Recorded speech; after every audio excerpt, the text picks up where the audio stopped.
Item ಯಾವುದೇ ಇರಲಿ try ಮಾಡಿ ಆಚಿ ಚಿಕನ್ ಮಸಾಲಾ.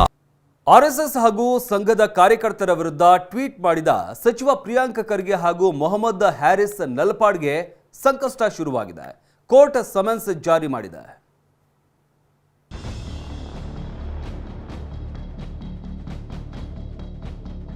ನೂರು ವರ್ಷದ ಇತಿಹಾಸದ ದೇಶಭಕ್ತರಿದ್ದಾರೆ ಇವರೆಲ್ಲರೂ.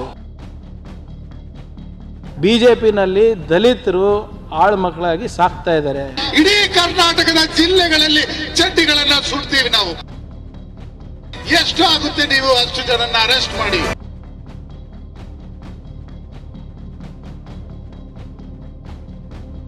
ಆರ್ಎಸ್ಎಸ್ ವಿರುದ್ಧ ಮಾತಾಡಿದ್ದ ಸಚಿವ ಪ್ರಿಯಾಂಕ್ಗೆ ಸಂಕಷ್ಟ.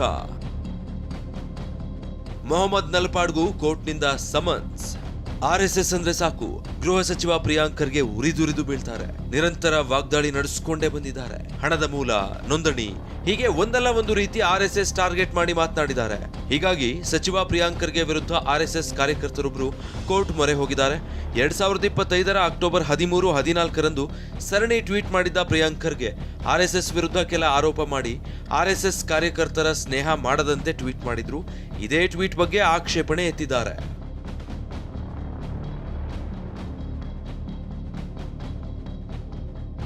ಈ ಟ್ವೀಟ್ ಆರ್ಎಸ್ಎಸ್ ಕಾರ್ಯಕರ್ತರ ಬಗ್ಗೆ ಕೀಳು ಭಾವನೆ ಹುಟ್ಟಿಸುವ ಪ್ರಯತ್ನ ಆಗಿದೆ.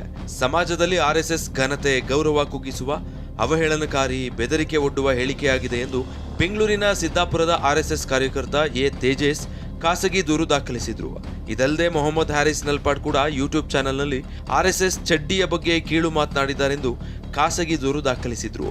ಈ ಎರಡು ದೂರಿನ ವಿಚಾರಣೆ ನಡೆಸಿದ ಕೋರ್ಟ್ ಇಬ್ಬರಿಗೂ ಸಮನ್ಸ್ ಜಾರಿ ಮಾಡಿದೆ.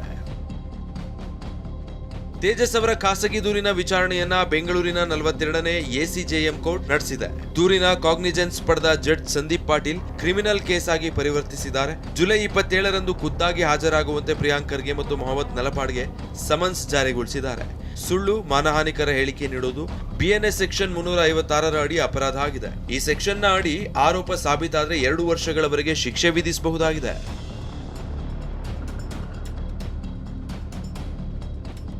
ಸದ್ಯ ಆರೋಪಿ ಸ್ಥಾನದಲ್ಲಿರುವ ಪ್ರಿಯಾಂಕ್ ಖರ್ಗೆ, ಮೊಹಮ್ಮದ್ ಹ್ಯಾರಿಸ್ ನಲ್ಪಾಡ್ ಸಮನ್ಸ್ನಂತೆ ಕೋರ್ಟ್ಗೆ ಹಾಜರಾಗಬಹುದು ಅಥವಾ ಕೋರ್ಟ್ ಆದೇಶವನ್ನ ಹೈಕೋರ್ಟ್ನಲ್ಲಿ ಪ್ರಶ್ನಿಸಲು ಅವಕಾಶ ಇದೆ. ಆರ್ಎಸ್ಎಸ್ ನೋಂದಣಿ ಬಗ್ಗೆ ಮತ್ತೆ ಪ್ರಶ್ನೆ ಎತ್ತಿದ ಪ್ರಿಯಾಂಕ್. ಒಂದೆಡೆ ಕೋರ್ಟ್ ಸಮನ್ಸ್ ನೀಡಿದ್ರೆ ಮತ್ತೊಂದೆಡೆ ಗೃಹ ಸಚಿವ ಪ್ರಿಯಾಂಕ್ ಖರ್ಗೆ ಆರ್ಎಸ್ಎಸ್ ನೋಂದಣಿ ಬಗ್ಗೆ ಮತ್ತೆ ಪ್ರಶ್ನೆ ಎತ್ತಾ ಇದ್ದಾರೆ. ಪೇಜಾವರ ಶ್ರೀಗಳು ನೋಂದಣಿ ಮಾಡಿಕೊಂಡ್ರೆ ಆರೋಪಗಳಿಂದ ಮುಕ್ತವಾಗಬಹುದು ಎಂದು ಹೇಳಿದ್ರು. ಇದೇ ವಿಚಾರ ಪ್ರಸ್ತಾಪಿಸಿದ ಪ್ರಿಯಾಂಕ್ ಖರ್ಗೆ ಧರ್ಮಗುರುಗಳ ಮಾತು ಪಾಲಿಸಿ ನೈಜ ಧರ್ಮ ಪಾಲಕರು ಎಂದು ಆರ್ಎಸ್ಎಸ್ ನಿರೂಪಿಸಲಿ ಎಂದು ಎಕ್ಸ್ನಲ್ಲಿ ಪೋಸ್ಟ್ ಮಾಡಿದ್ದಾರೆ. ಆರ್ಎಸ್ಎಸ್ ನೋಂದಣಿ ಮಾಡಿದ್ರೆ ಆರೋಪಗಳಿಂದ ಮುಕ್ತ ಆಗಬಹುದು. ಇದು ಧರ್ಮಗುರು ಒಬ್ಬರ ಆಗ್ರಹಪೂರ್ವಕ ಸಲಹೆ.